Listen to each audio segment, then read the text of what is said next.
Welcome to KJ and Jeff's 30-second answers to 20 questions about canoe tripping. I'm KJ. And I'm Jeff. So Jeff, how do these trips happen? So every year, KJ and I want to go on a canoe trip in the summertime.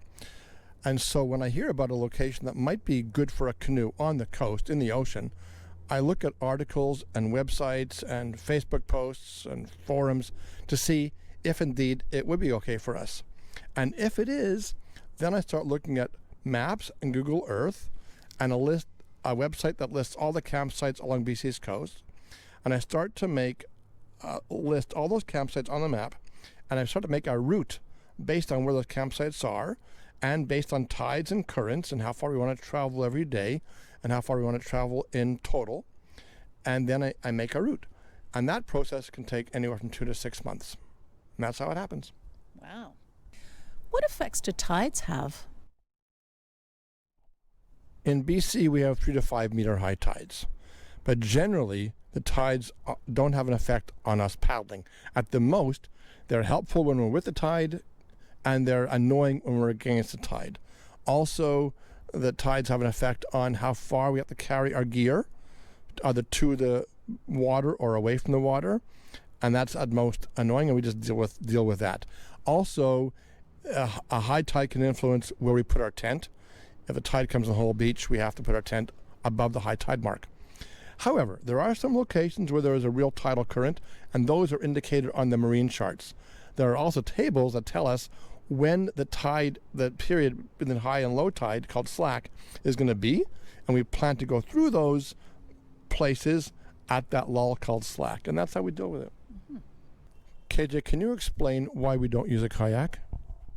Yes. We have talked about it, but we like paddling together. And we've talked about if we were in single kayaks, then Jeff's much faster than I am, and he would be waiting for me, and that would be frustrating. So we're together, and we really like that. There are tandem kayaks, but they're heavy and awkward, and we're really happy, and we like the single-bladed stroke rather than the double-bladed stroke. We enjoy that a lot. Are there other advantages to being in a canoe? Many. One is much easier to load and unload a canoe than a kayak. And we love our 2-burner stove, and that fits very nicely in the canoe along with a lot of other things. So unloading and loading is really key for us as well. But isn't a kayak safer on the ocean especially? It is. So we do really need to take that into account. We have to be careful of where we go and what the wave conditions are like, what the launches are like. It's also really key for us to assess the conditions daily and regularly through the day. It might be safe, for example, if there are whitecaps building, to get off the water. Sometimes we might need to change our plan or go back to camp or go somewhere different than we originally planned. So we do have to be conservative because we don't want water in the boat, which can happen. Yep, it can happen. Can you explain our routine in the morning? Yes, actually, I forgot to mention there's something else really important for safety, and that is we get on the water as early as we can, or as early as is reasonable, to avoid winds in the afternoon. On the ocean, and big lakes for that matter, there are big waves that come up, so we like to get on the water early. And we've over time established some routines, and we basically have tasks that each of us do. So I take care of certain tasks, Jeff takes care of other tasks, and we do sit down and have breakfast. We make time for that, but we can be on the water in an hour and a quarter easily, 45 minutes if we have to, with a little planning the night before. So that's really key for safety, and it's part of what we do regularly. So we talked a little bit about wind and waves, but what about swells? Doesn't the ocean have swells? Yes, there are swells in the ocean, and these are based on storms that happen in the middle of the Pacific Ocean, maybe as far away as Japan, and the storms end, but the waves continue on all the way across the ocean until they hit Vancouver Island in this case. And generally speaking, there's round and slow, and we ride up one side and down the other of the swell. And the key is just to keep the paddle in the water at the top of the swell where the boat wants to turn. The other limiting factor is if there's wind, local wind, that can increase the size of the swell, or there can be waves from the local wind in another direction.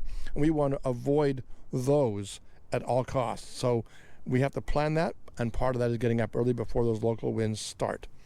We also try to plan our day so our exposure to the swell is limited, and by doing that, we are limiting the amount of time that weather has to change. So if weather's going to change in 2 hours, we want to be out of the swell before that change happens, within an hour and a half.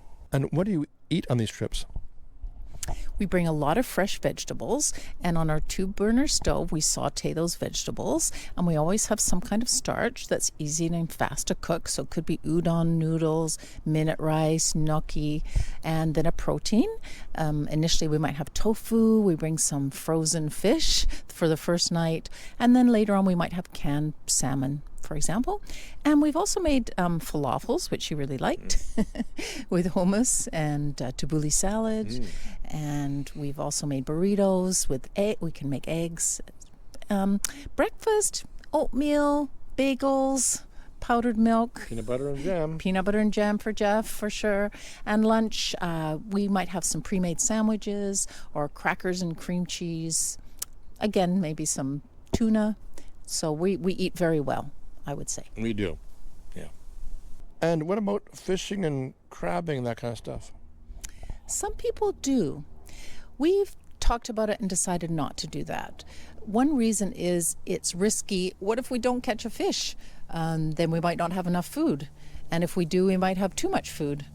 Also, Jeff doesn't eat crab or shellfish, and we're a little worried about gutting the fish and leaving a big smelly mess that could attract bears, so we've just chosen not to do that. I just mentioned bears. How do we deal with bears, Jeff? For one thing, we cook far from our tent, and then at night we put anything with a scent. It could be toothpaste, mosquito repellent, all the food, bars, far away from our tent, in a place that we don't spend time in, so maybe in the middle of the forest. And then typically we also understand that bears are relatively shy, and they're only going to come around if they think there's food. And so it hasn't been a problem for us. Mm-hmm. So do we sit by a campfire in the evenings, Jeff?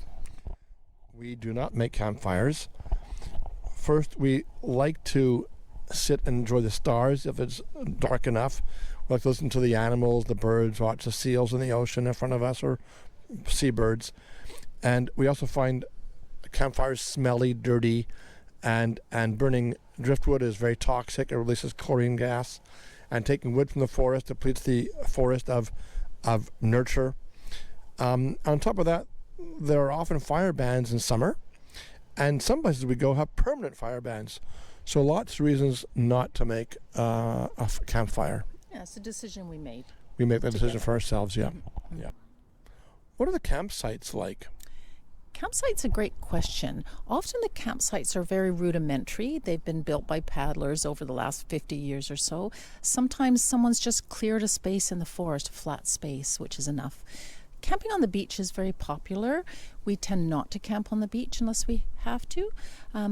There are some more developed campsites that might have bear boxes and outhouses, but we can't always guarantee that that's the case. So it's very remote wilderness camping. Most of the campsites where we camp have gorgeous views. And where do you get water? And do you filter it or treat it? Oh, water. We carry all our water for about 5 days. So we carry 22 or 23 liters of water, and we plan on using about 2 liters of water per day per person. That's fresh water. We wash in salt water, and we drink and cook with fresh water. And we can get resupplied from creeks, which are not below any human activity, like logging, etc., because those contain contaminants. So otherwise, we can get water from yachts. Yachts carry thousands of liters of water, and they don't mind giving, if we ask nicely, for 10 or 20 liters to replenish our stores. I have to ask this question, KJ. Where do you go? Like, talk about the bathroom stuff. Okay. Well, if there's no outhouse, we go in the woods. In the woods? In the woods. So we have a trowel. We dig a hole and cover everything up really carefully. If there's no fire ban, we might burn the toilet paper. Otherwise, we just bury it. And in very remote areas, we can go below the tide line. The high tide line. The high tide line. High tide line. And the tide just washes it away. And Jeff, how do we keep clean? The most important thing is we use lots of hand sanitizer whenever we use the bathroom.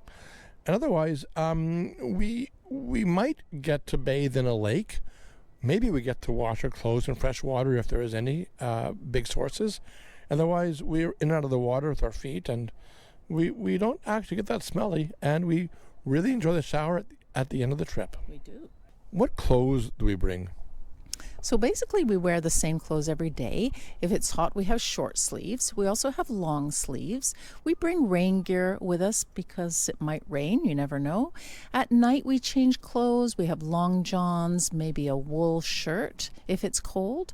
And we bring extra pairs of socks. That's really important. And hats and gloves in case it's cold, especially at night. And all of our clothing's synthetic. We don't bring cotton because cotton takes a long time to dry. And everything goes into our dry bag, which we carry along with us. Mm-hmm. What if there's bad weather, such as rain or fog? We carry a giant 3 by 4 meter tarp, and we have erected that to sit under if it rains. Works beautifully. Otherwise, for wind, we try to get on the water early, so before the winds pick up. And we have had the opposite happen. When there was wind in the morning, we had to wait. We were prepared to wait until the next day, but we managed to get on the water in the afternoon and dash to our next campsite. But we are prepared to wait. And if it's foggy, we have a handheld GPS. And if we know all the places we're going, and it's pretty easy with the GPS, just point and go. Mm-hmm. And if it's not windy, we can do that. Mm-hmm. Jeff, what's the barrel for?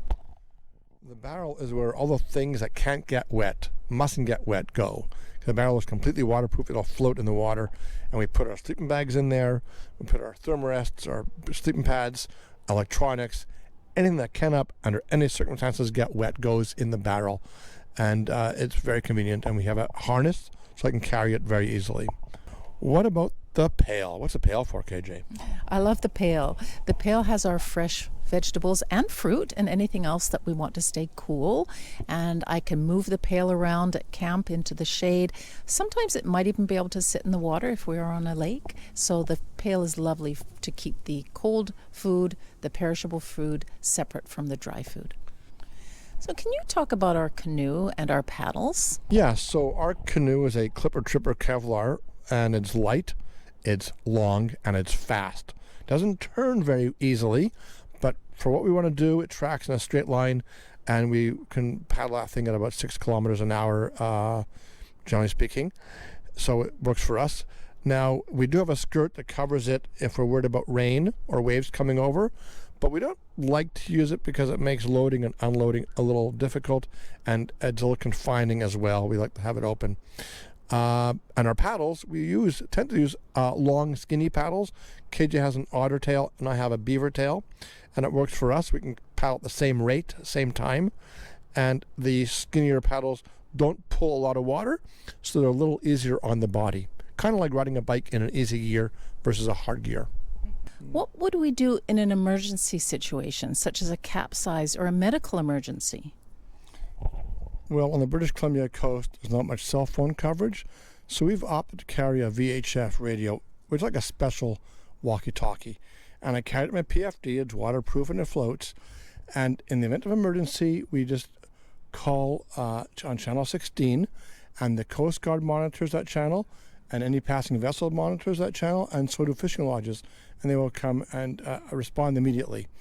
And it also has, this radio, has what we call a come get us button, and you push that and it sends a distress signal with our GPS coordinates, and help will arrive very, very quickly. We also have a safety plan. I have to add that.